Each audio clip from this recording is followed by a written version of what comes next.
Just come इन। मनीष जी बैठिए, mask उतार दीजिए। और ये मनीष कुमार राय जी सर। अपने बारे में बताइए कुछ। सर मैं राजसमंद जिले का निवासी हूँ। मैंने अपनी प्रारंभिक शिक्षा राजसमंद के ही विद्यालय से करी है, नौकबाग शिक्षण संस्था एमडी से। और उसके बाद मैंने सर इंजीनियरिंग, मैकेनिकल इंजीनियरिंग में पूर्णिमा कॉलेज ऑफ इंजीनियरिंग जयपुर से 2016 में करी है। सर मैं 27 साल का हूँ और वर्तमान में कनिष्ठ लिपि के रूप में नगर पालिका देवगढ़ में कार्यरत हूँ। वहाँ मैं भूमि शाखा में कार्य कर रहा हूँ। फुटबॉल खेलना और कविता लिखना सर मेरी हॉबी है। और कौन सी शाखा में काम कर रहे हैं आप? भूमि शाखा में सर। भूमि शाखा में जी सर। और आप किस पद पर हैं? सर कनिष्ठ लिपि के पद पर। यानी इंग्लिश में क्या कहेंगे सर? जूनियर असिस्टेंट बोलते हैं सर। Junior assistant. हाँ सर। जूनियर भी है और असिस्टेंट भी है। जी सर। कैसे देखते हैं इस शब्द को? सर कनिष्ठ सहायक का पद है इसको हिंदी मैं इस शब्द की बात कर रहा हूँ। ये शब्द असिस्टेंट भी है इसमें और जूनियर भी है। जी सर। तो क्या आपका रोल क्या रह जाता है? सर जो यूडीसी होते हैं, अपने जो सीनियर सिटीजन होते हैं, उनको असिस्ट करने का काम बेसिकली हम देखते हैं इसके अंदर। उनकी सहायता और उनसे कोई चीज़ें सीखते हैं हम लोग, तो इसलिए इसका पदनाम ये दिया हुआ है सर। आप भूमि शाखा में जी काम कर रहे हैं? जी सर। बड़ा इंटरेस्टिंग है बहुत। ये तो भूमि शाखा तो नगर परिषद की सबसे अच्छी शाखा सेक्शन माना जाता है। हाँ सर, काफ़ी जिम्मेदारी का काम होता है, रिस्पॉन्सिबिलिटी ज़्यादा होती है इसमें। जिम्मेदारी होती है या कुछ और चीज़ें होती है? सर जिम्मेदारी ज़्यादा होती है इसमें और अप टू डेट रहना पड़ता है। रोज़ नए नए सर्कुलर आते हैं, उनको देखना पड़ता है, उनको समझना पड़ता है। तो अभी कुछ चर्चा में चल रहा है आपको, आपकी शाखा को लेकर? जी सर, अभी एक तो भू उपयोग परिवर्तन से संबंधित कुछ चीज़ें चल रही हैं और मास्टर प्लान से संबंधित चीज़ें चल रही हैं। तो और कुछ चल रहा है, एक ऐसा स्टेट लेवल पे एक मुद्दा चल रहा है जिसमें आपकी भूमि शाखा सीधी इन्वॉल्व है। सॉरी सर, मैं उसको रिकॉल नहीं कर पा रहा। मैं बता दूं आपको कि वो आपके जो है नगर परिषद, नगर पालिका जो है उनके कुछ निरस्त करने से संबंधित है, जो अभी सिविल कोर्ट तक ही संबंधित था। कुछ नगर पालिकाओं को सर से उनकी जो नई नगर पालिका बनी है उनके जो नोटिफिकेशन को निरस्त करने की बात चल रही है। एक तो सर जहाँ हम नियमन की बात करते हैं या पट्टा जारी करने की बात करते हैं, जी सर। आपकी शाखा करती होगी? जी सर, 98 पट्टे जारी करती है आपकी हाँ शाखा? सर, स्टेट बैंक के पट्टे और जो किसी भी रूपांतरण होता है उसके पट्टे जारी करते हैं हम लोग। तो पट्टे निरस्त कहाँ किए जाते हैं? सर अगर पट्टा रजिस्टर्ड नहीं है तो उसको हम नगर पालिका में निरस्त कर सकते हैं। अगर पट्टा रजिस्टर्ड हो गया है तो उसके लिए आपको सिविल केस दायर करना पड़ेगा। इससे संबंधित कुछ चर्चा चल रही है अभी। माफ़ी चाहूँगा सर, मैंने इसके बारे में नहीं ठीक पढ़ा है, है। कोई इशू नहीं है। पट्टा जारी करते समय बेसिकली मैंने ये देखा है कि बहुत समस्याओं का सामना आमजन को करना पड़ता है। लोगों से ये जब कहा जाता है कि प्लॉट का पट्टा जारी करना है तो जो है वो सिस्टम को एक दोषारोपण करने लग जाते हैं, कुछ अच्छे शब्द यूज भी नहीं लेते हैं। आपका क्या मानना है? आपका एक्सपीरियंस और आपने प्रैक्टिकली देखा है, ऐसी बातें मत करना जो आदर्शवादी हो। प्रैक्टिकली बताओ कि वास्तव में आपने क्या महसूस किया। सर वास्तव में समस्या होती है, आमजन को इस पट्टा जारी करते समय समस्या होती है, लेकिन सर उसके कुछ कारण भी हैं। जैसे सर जो पट्टा जारी होता है उसके लिए सरकार ने कोई गाइडलाइन तैयार कर रखी है। जैसे अगर जो भूमि है, अगर मास्टर प्लान में उसका उपयोग आवासीय है तो भी हम उसका आवासीय पट्टा दे सकते हैं। अगर कमर्शियल है तो उसका पट्टा हम कमर्शियल दे सकते हैं। कई बार क्या होता है सर कि जो आवासीय भूमि होती है उसका कमर्शियल पट्टा मांगा जाता है, वहाँ समस्या होती है। और जो भूमि होती है सर उसमें तरमीम भी करते हैं, जो खसरा वगैरह होता है उसको तरमीम करनी पड़ती है। तो कई बार क्या होता है सर कि बंटवारा नहीं होता है खातेदार का, तो वो एकल जो बिना तरमीम का ही उसका आवेदन करते हैं, तो वहाँ भी समस्या आती है सर। तो बेसिकली सर जो टेक्निकल चीज़ है, उन टेक्निकल चीज़ों से जो जनता है वो अवेयर नहीं हो पाती और वो जो आवेदन करती है। आपका कहना है कि सिस्टम में कोई प्रॉब्लम नहीं, प्रॉब्लम जो है पब्लिक में है, इसलिए पब्लिक को अपना सुधार करना चाहिए। सर मेरा मानना है कि अगर जो प्रक्रियाएं हैं उस प्रक्रिया से जनता को उसको जागरूक कर दिया जाए, प्रक्रिया को बता दिया जाए कि भाई जो आपको पट्टा बनाना है उसकी प्रोसीजर ये रहेगी, ये डॉक्यूमेंट चाहिए होंगे और ये पूरा सिस्टम रहेगा उसका, तो मुझे लगता है कि उनको भी समस्या कम होगी और जो समय है वो भी कम लगेगा उसमें। आपने लोक सेवा गारंटी एक्ट पढ़ा है? जी सर। उसमें आपकी कौन सी सेवाएं हैं? सर हमारे विभाग की इसमें लगभग सारी सेवाएं हैं। इसमें जन्म मृत्यु है। कितनी है सर? उसमें सर कुल मिलाकर उसमें सर 113 सेवाएं राजस्थान में दी जा रही है। मुझे लगता है आप गलत हो। सर मैं लास्ट में ये पढ़ा था, मैं इसको रिकॉल नहीं कर पा रहा हूँ सर, अभी चाहूँगा। क्या पट्टा जारी करना उसमें आता है? जी सर। कितना समय दिया जाता सर है? 45 डेज उसका। ठीक है सर। मनीष कुमार जी नाम है। जी सर। मनीष कुमार जी, आप मुझे 5 किसानों के नाम बताइए। 5 किसानों का नाम बताएं सर। सर जो राष्ट्रीय स्तर पर जिनको हम देखते हैं, कोई भी 5 किसान, आपके पड़ोस वालों के भी बता सकते हैं। सर मेरे 5 किसान। मेरे पिताजी सर। नाम बताइए 5 किसानों के नाम। सत्यानंद जी राय सर, सत्यानंद जी, और मेरे अंकल जी हैं सर मनोहर सिंह जी, और लादू सिंह जी हैं सर एक पड़ोस में, एक केशव सिंह जी हैं पड़ोस में सर, और एक हरिओम सिंह जी हैं सर। बहुत बढ़िया। आपने एक भी महिला का नाम नहीं लिया है। जी सर। मैं खाली ये पूछना चाह रहा था कि क्यों नहीं लिया, क्या किसान नहीं मानते हैं आप उनको? सर आमतौर पर सर हमें जो जिस सोसाइटी से मैं बिलोंग करता हूँ सर, वहाँ महिलाएं खेतों में काम नहीं कर पाती है, तो इसलिए एक छवि बनी हुई है बचपन से, वो पुरुषों की बनी हुई है कि भाई खेतों में जो काम है पुरुष करते हैं, तो इसलिए सर ऐसा हुआ है। मैं इसके लिए माफी चाहूँगा सर। ऐसा तो मैंने कोई समाज नहीं देखा। कौन सा समाज है जो खेतों में महिलाओं को काम नहीं करती? मतलब मैंने तो सभी समाज की महिलाओं को खेतों में काम करते हुए देखा है। तो मैं उस समाज के बारे में भी जानना चाहूँगा जो खेतों में काम करने के लिए अलाउ नहीं है। सर जो राजपूत समाज है सर, उसमें आमतौर पर महिलाओं को खेतों में अलाउ नहीं करते हैं सर।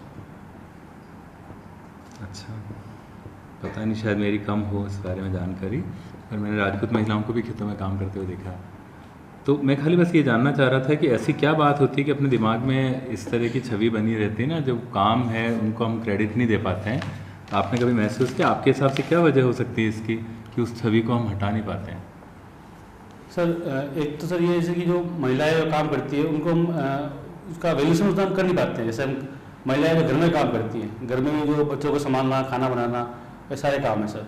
ये सभी काम अगर एक रिपोर्ट आर्टिकल था, उस आर्टिकल के अकॉर्डिंग अगर इनका पेमेंट किया जाए तो 48,000 मंथली इनका पेमेंट करना पड़ता है अगर, लेकिन वो महिलाएं घर में करती हैं तो उनका कोई पेमेंट दिया नहीं जाता और साथ में उनका कोई क्रेडिट भी नहीं देते हम लोग।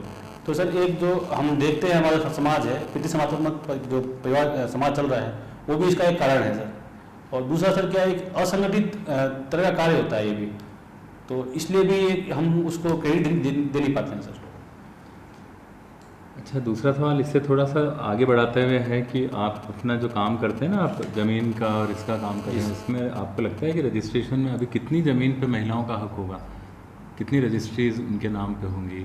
संपत्ति कितनी प्रतिशत संपत्ति की मालिक महिलाएं हैं आज की तारीख? सर आमतौर पर जो मेरा निजी अनुभव रहा है उसमें जो अधिकतर जो रजिस्ट्रियाँ होती हैं और पट्टे जारी होते हैं, महिलाओं के नाम पे लोग कराते हैं और जो पुरुष हैं वो अपने नाम पे कम कराते हैं। तो अगर परसेंट के हिसाब देखा जाए सर, तो मैं इसको लगभग 50% मानूंगा कि भाई जो महिलाओं के नाम पे जो रजिस्ट्री होती है वो 50% लगभग होती है सर। तो रजिस्ट्रार ऑफिस में जाके अगर मैं देखूँ तो 50% ज़मीन महिलाओं के नाम की मिलेगी मुझे? सर माफ़ी चाहूँगा सर, रजिस्ट्रार ऑफिस का सर मुझे ध्यान नहीं है सर। वहाँ ज़मीन की रजिस्ट्री तो रजिस्ट्रार ऑफिस में मिलेगी? ग्रामीण की रजिस्ट्री भी होती है सर, इसलिए मुझे उसका ध्यान नहीं सर। नगरीय क्षेत्र का मुझे ज़्यादा ध्यान है सर। अच्छा, अब आप अगर मान लीजिए इसमें चयन आपका हो जाता है तो ऐसा कौन सा काम इस क्षेत्र में करना चाहोगे जिससे उनकी स्थिति, ये तो स्थिति आप मानते हो ना ठीक नहीं है, उनके काम की पहचान मिलना, उनको ज़मीन पे हक नहीं मिलना, या ज़मीन अगर मान लो उनके नाम की भी है तो आप ये तो मानते होंगे कि वो क्या बेच सकती है अपनी मर्जी से उस ज़मीन को बिना पति की सहमति के या बिना घर वालों की सहमति के? मतलब डिसीजन उसका है, हो सकता है। सर ज़मीन उनके नाम पे है, खातेदार वो है सर, बिल्कुल बेच सकती है सर। नहीं, सैद्धांतिक रूप से नहीं, व्यवहारिक रूप से बात करूँगा। व्यवहारिक रूप से अगर ज़मीन मैडम की ज़मीन है तो मैडम अपने घर वालों की राय के बिना बेच सकेंगी? ऐसे ही पूछ रहा हूँ जस्ट सर, आपके विचार से। सर अभी जो बिना बताए बेच सकेंगे? जैसे पुरुष बेच देते हैं ना, बिना बताए वो बेच सकते हैं, वो आके बताते हैं कि मैंने बताना जरूरी नहीं समझा, वैसे महिलाएं कर सकती हैं क्या? यूँ पूछा। वर्तमान में जो हमारा परिवेश है और जो हमारा समाज है उसमें आमतौर पर ऐसा देखा नहीं जाता सर, नहीं देखा जाता है, नहीं कर सकते ना।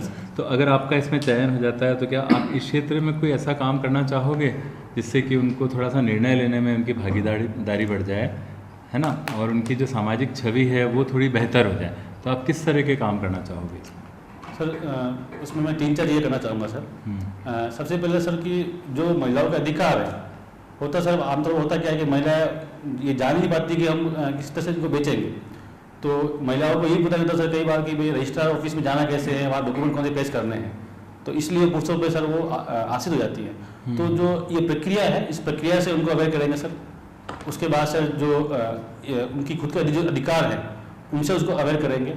और कोशिश करेंगे सर कि जो महिलाएं हैं, जो सरकारी कार्यालय हैं, वहाँ तक उनकी जो पहुँच हो वो सुगम हो सके। तो सर ये कुछ मैं काम करना चाहूँगा सर। हाँ, क्योंकि अभी गवर्नमेंट ने तो उनको प्रॉपर्टी में हक दे दिया है ना, पेरेंटल प्रॉपर्टी में हक दे दिया है, लेकिन फिर अब एक रास्ता और लोगों ने निकाला है, वो हक त्याग वाला एफिडेविट भरवा लेते हैं, इस तरह का करते हैं ना। तो इस तरह के प्रैक्टिस को रोकने के लिए, जहाँ पे उनका हक उनको मिले, आप क्या सोचते हो, मतलब इसके लिए क्या कुछ किया जा सकता? कानून तो बन गया पर इम्प्लीमेंट प्रॉपर नहीं हो रहा है, तो इसके लिए हमें क्या करना चाहिए?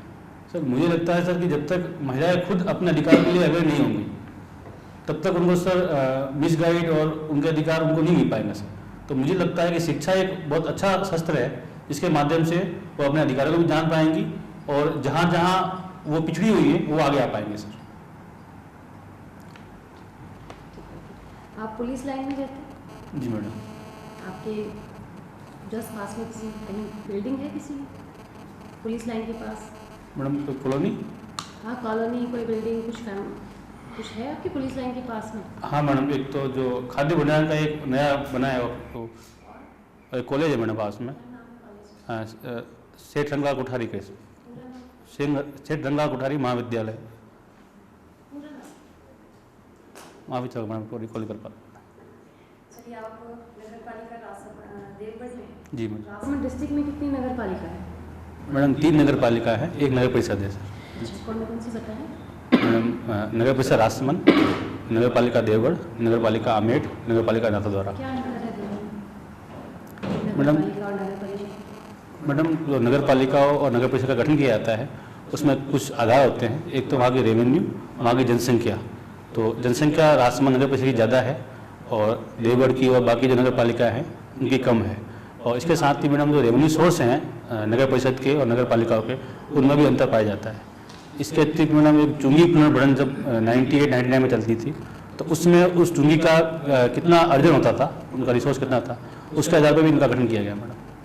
अभी राजसमंद में 2 इलेक्शन हो रहे हैं?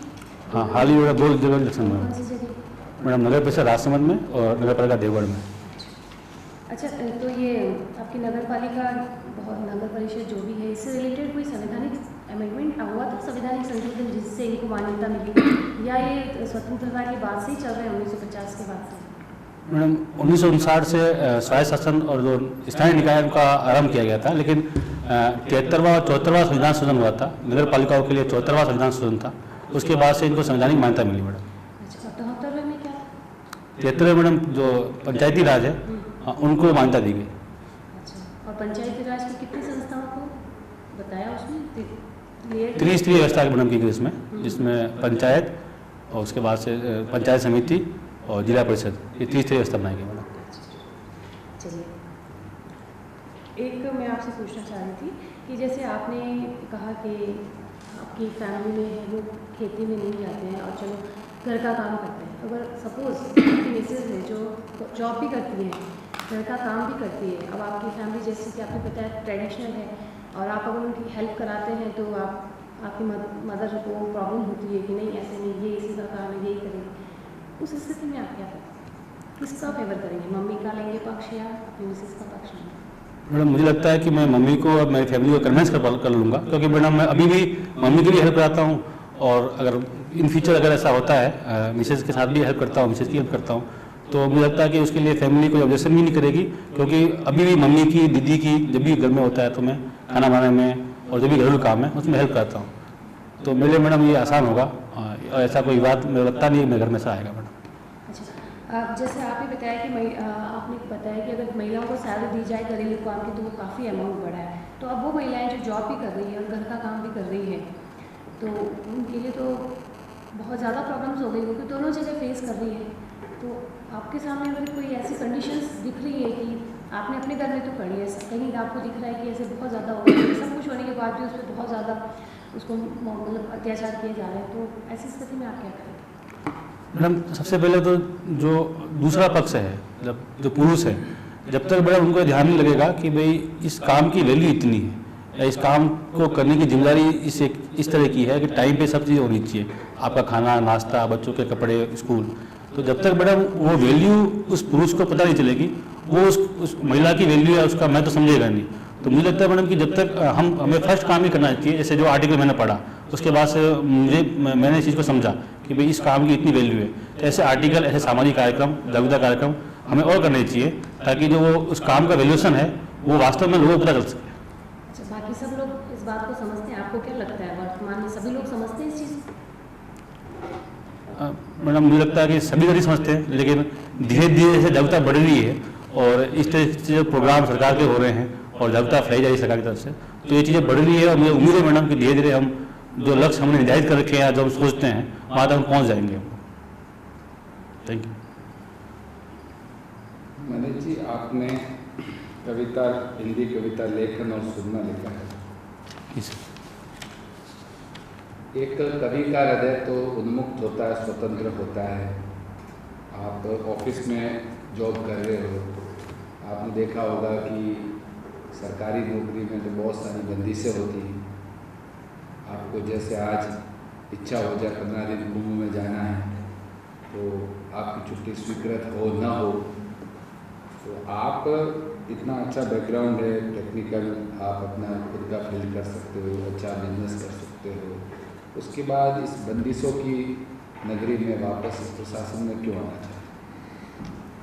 जी सर, प्रशासन में आने का भी कारण मानता हूँ कि मेरी कविता है, क्योंकि सर कवि के कविता के दौरान जब हम इमेजिन करते हैं और जो कल्पना करते हैं उसमें मैंने देखा है कि कई बार समाज में कई चीज़ें ऐसी हैं जो मैं करना चाहता हूँ, या बहुत सारी योजनाएं जो सरकार ने पहले से बना रखी है, वो बहुत अच्छी योजनाएं हैं जिनसे व्यापक जनहित उसमें समाया हुआ है, लेकिन वो पहुँच नहीं पाती है। तो मुझे लगता है कि ये कवि जो होता है सर, वो हमेशा ये चाहता है कि समाज का सभी वर्ग, सभी लोग सुखाल रहें, खुशहाल रहें और सुखी रहें। तो कविता सर मुझे प्रेरित भी करती है उनके लिए। और सर कवि बिल्कुल मुक्त होता है। तो हमारा राजस्थान से ऐसा है जहाँ हर गांव, हर ढाणी में ऐसी जगह होती है जहाँ हम घूम सकते हैं, वहाँ का जो प्राकृतिक रिसोर्सेज उनको देख सकते हैं। तो दोनों काम में मानता हो सकता है। साथ में सर जो प्रशासनिक सेवाएँ हैं और जो सरकारी नौकरी है, इसमें जीवन का स्थायित्व मिलता है। एक आपको जीवन के जो दूसरे जो आर्थिक फैक्टर है उनके लिए सोचना नहीं पड़ता है और आप एक टाइमली काम ही कर सकते हो। और समाज में सर जो सरकारी सेवा की प्रतिष्ठा है वो भी एक फैक्टर है। तो सर ये बहुत सारे कारण हैं जिनकी वजह से जो सरकारी सेवाएं हैं और प्रशासनिक सेवाएं हैं उसमें मुझे आकर्षित किया सर। अच्छा, आपने बहुत सारी बातें बता दी। अब आप ये बताओ कि आपके ऑफिस में ऐसा कोई कर्म, एक ऐसा परिवादी आ गया आप और आप के दायरे में वो नहीं आता। जब आपने देखा होगा कि ये तो बहुत एक सिस्टम आपस में उलझा हुआ है, सारे निर्णय स्वतंत्र नहीं होते, तो उसमें आप उसको हेल्प जो समय पर देनी है वो नहीं दे सकते हो। तो ऐसे में कहीं आपको ये नहीं लगता कि आपकी भावना वहाँ पर आहत हो जाएगी, और उस समय आहत होगी तो आप क्या करोगे? सर सरकारी सेवाओं में जो हर विभाग की, हर सेक्शन की एक लिमिट बनाई होती है। ठीक है, वो इसलिए बनाई जाती है कि कार्य सही समय पे और टाइम से हो सके। और ऐसा कोई व्यक्ति है तो मैं उसकी हेल्प इस तरह से कर सकता हूँ सर कि जो काम वो करना चाहता है उसके रिक्वायर्ड डॉक्यूमेंट जो है, उसकी जो प्रक्रिया है, उससे संबंधित जो विभाग है उसके बारे में उसको बता दूंगा। और अगर कोई मेरी जानकारी है उस विभाग में तो मैं उनको भी कह दूंगा कि ये जो दीन दुखी है, ये परेशान है, इसका आप काम थोड़ा सा जल्दी करना, या फिर इसको अगर कोई डॉक्यूमेंट कमी है तो उसकी आपूर्ति करा देना। अगर मैं जानता हूँ उस प्रक्रिया के बारे में तो मैं खुद बता दूंगा, और मैं नहीं जानता हूँ तो मैं उस विभाग से संबंधित जो अधिकारी या कर्मचारी हैं उनसे पूछ के उस व्यक्ति की मैं हेल्प कर सकता हूँ सर। ठीक है। आप 4 हिंदी कवियों के नाम बताओ जिनको आप सुनते हो, आपने लिखा है सुनना। जी सर। सर हरिओम पवार जी को मैं सुनता हूँ, कुमार विश्वास जी को सुनता हूँ। इसके अलावा सर दुष्यंत कुमार की कविताएं जो रिकॉर्डिंग में पड़ी है यूट्यूब पे वगैरह पे, उनको भी मैं सुनता हूँ।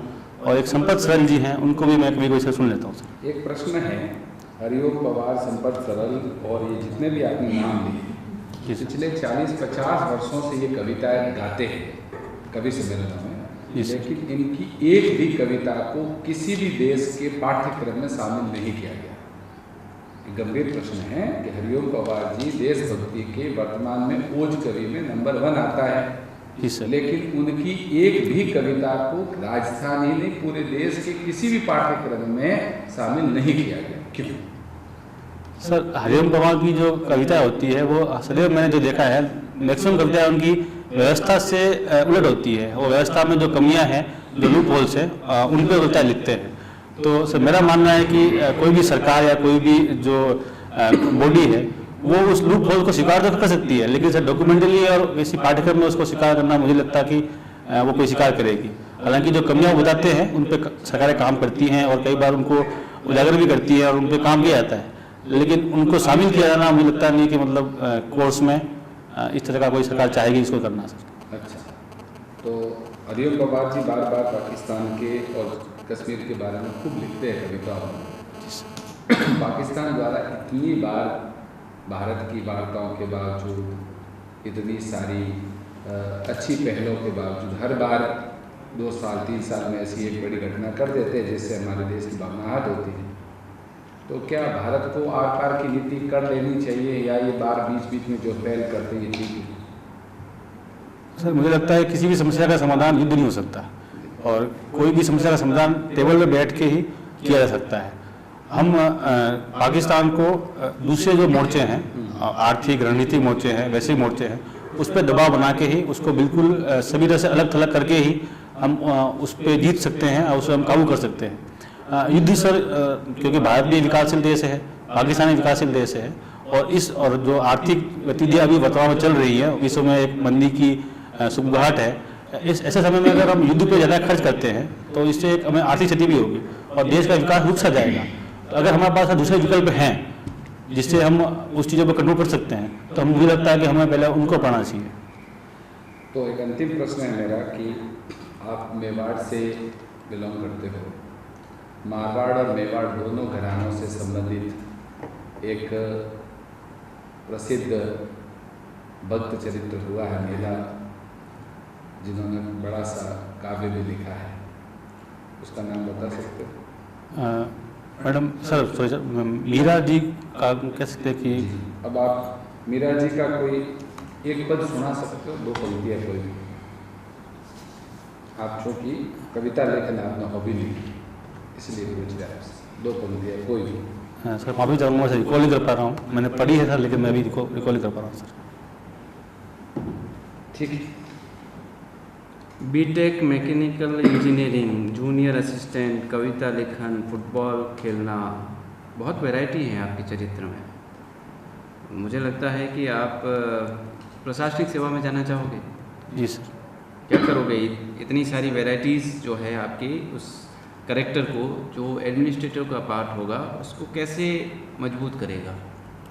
सर प्रशासन अपने आप में डाइवर्सिटी रखता है सर, जहाँ पे प्रशासनिक अधिकारी को रोज़ नित नए काम करते हैं, हर क्षण नए काम करने पड़ते हैं, रोज़ नई चुनौती आती है। तो मुझे लगता है सर कि जो मैं व्यक्तित्व में जो डाइवर्सिटी है पहले से, खेल की, कविताओं की, पढ़ाई की, इंजीनियरिंग की और अभी जहाँ मैं काम कर रहा हूँ, तो ये जो चीज़ें सर मुझे लगता है कि प्रत्यक्ष और अप्रत्यक्ष रूप से जो आने वाली चुनौतियाँ होंगी प्रशासक के सामने, उनको सॉल्व आउट करने में मुझे बहुत हेल्प करेंगे सर। कैसे करेंगे हेल्प? सर जैसे कि फुटबॉल है सर, फुटबॉल एक टीम भावना से खेला जाता है, इसमें एक आपको इंड्योरेंस होता है, क्षमता अच्छी होती है खेलने के लिए, आपकी कैपेसिटी होती है। जब आप प्रशासन में काम करते हैं, आप राती चौपाल पर जाते हैं, वहाँ पर आपको ज़्यादा टाइम देना पड़ता है। आपका जो आपका 10 से 6 आप सीधा बताएं, इसे घुमाएं नहीं गोल गोल, सीधा बताएं कि फुटबॉल खेलने से क्या फ़ायदा होने वाला है।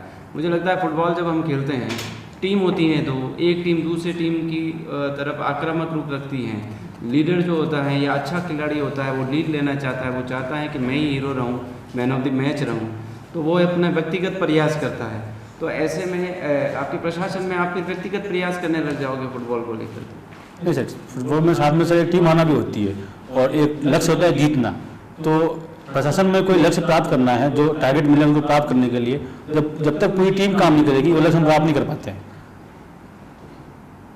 और इसके अलावा सर जो कविता लेखन है, तो कविता लेखन में सर जो कविता कभी भी लिखी जाती है तो उसमें कल्पनाएं और विचारशीलता भी आवश्यक होती है।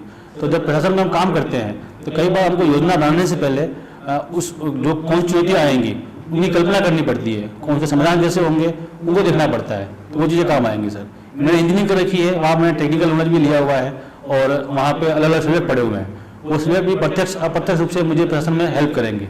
इसके अलावा वर्तमान में जहाँ मैं काम कर रहा हूँ वहाँ पे जो प्रशासन में जो सबसे नीचे ऑफिस टाइम क्या है सर? मेरा ऑफिस 9:30 से 6 बजे लंच टाइम?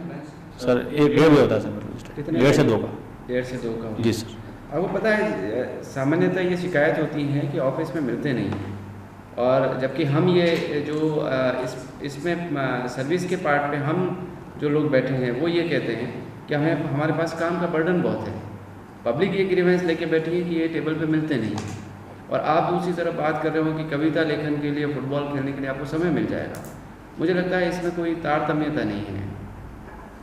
मुझे लगता है कि नहीं, ना तो आप फुटबॉल खेल पाओगे प्रशासन में आने के बाद, और न ही आप इतना समय निकाल पाओगे कि कविताएं लिख सको। आपके पास काम का लोड इतना होगा, जबकि आप अभी जूनियर असिस्टेंट हैं, और इन सारी चीज़ों में आप देखते हैं कि शिकायतें आपसे डायरेक्टली आपकी पोस्ट से जनता की होती हैं। कैसे मैनेज करेंगे सर?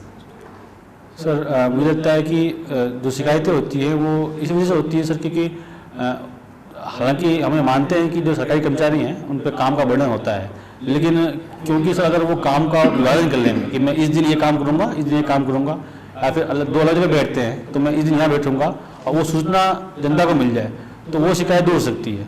दूसरा सर, जो आफ्टर ऑफिस जो टाइम मिलता है सायंकालीन का या शनिवार की छुट्टी मिलती है, जो गवर्नमेंट हॉलीडे मिलते हैं, उन दिनों में मैं जो अपनी जो हॉबीज़ है उनको मैं पूरा कर सकता हूँ सर। ठीक है, ऑल द बेस्ट। थैंक्स।